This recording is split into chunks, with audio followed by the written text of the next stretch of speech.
Yo, what's the crack, boys? The Lakers have had quite a good offseason considering where they were a year ago. Also, the Westbrook trade set them back. That just ruined a season and a half for them.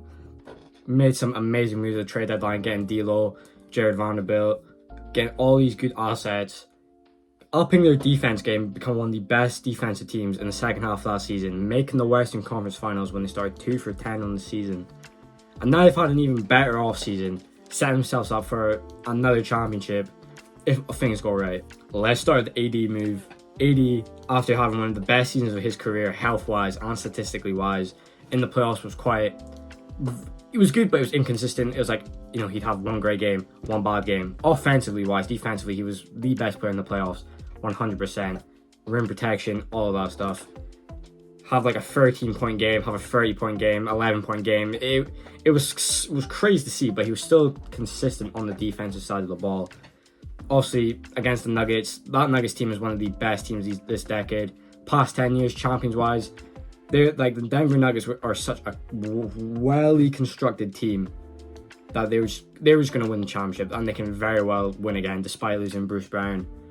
I generally think the Nuggets can win this year, but this is about the Lakers. Against the Warriors are obviously quite a smaller team. Obviously, Kevon Looney is just a beast on the rebounds.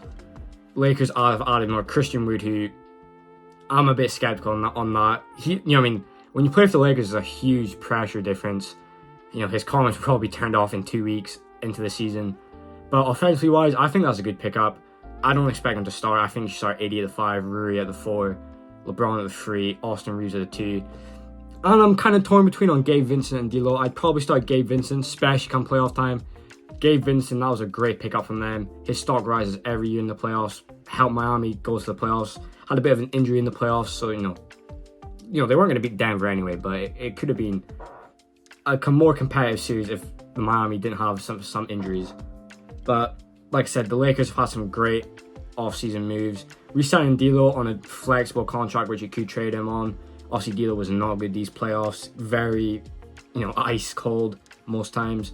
Does have his moments, but you re-sign him. I think you re-sign him. Especially, you did get him for a low price.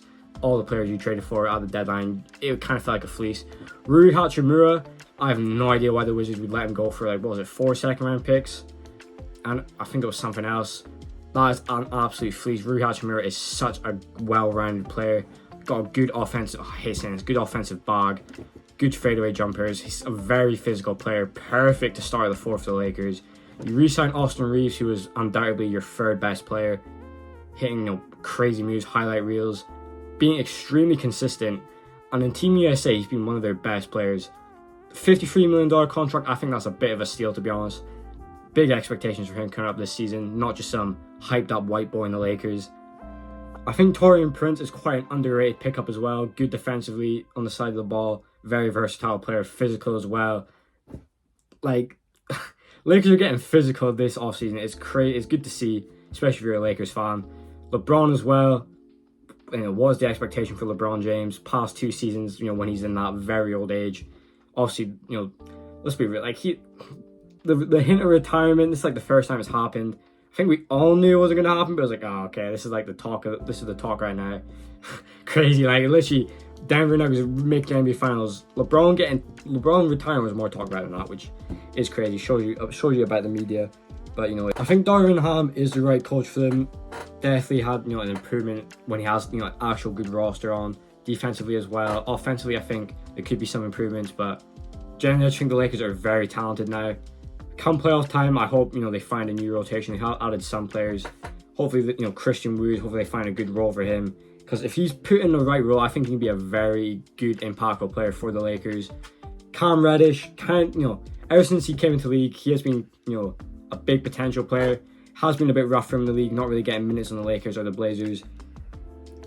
Being on the Lakers is quite a lot of pressure, especially playing with LeBron. We know historically that can actually negatively impact players. Maybe not the right move for Cam Reddish, but I hope he can actually get the ball rolling.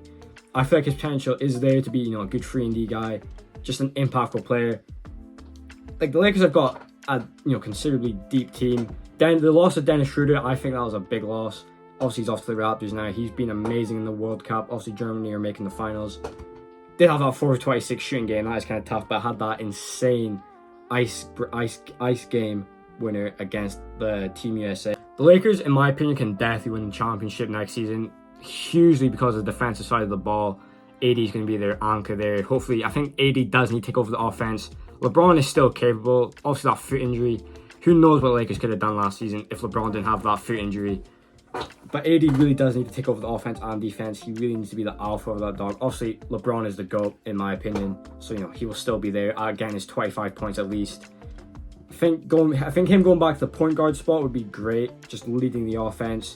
Like similar to 2020. That 2020 Lakers team, one of the best teams in the past 10 years, up there with Denver.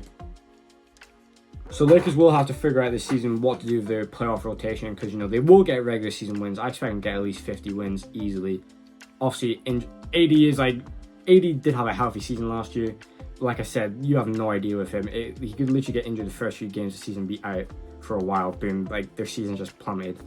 That is kind of where it's risky. I think you do give him the contract extension because he is still an amazing player, arguably top 10. I probably on 11 for 12. It was kind of disrespectful leaving him out of top 10, but the NBA is just so talented now. But I think the playoff rotation, I'd have Gabe Vincent, Austin Reeves, LeBron, Rui Hachimura, and AD.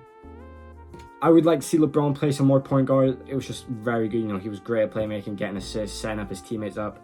And he does make his teammates better, so that'll be a positive. I think the only threats towards the Lakers are just maybe the Clippers. We'll see how the Clippers come out. It's just, you kind of count them out. People have been counting Kawhi Leonard out. He's not even in considerations of these top players, just because he is never healthy. But when he does play, he's arguably top 5.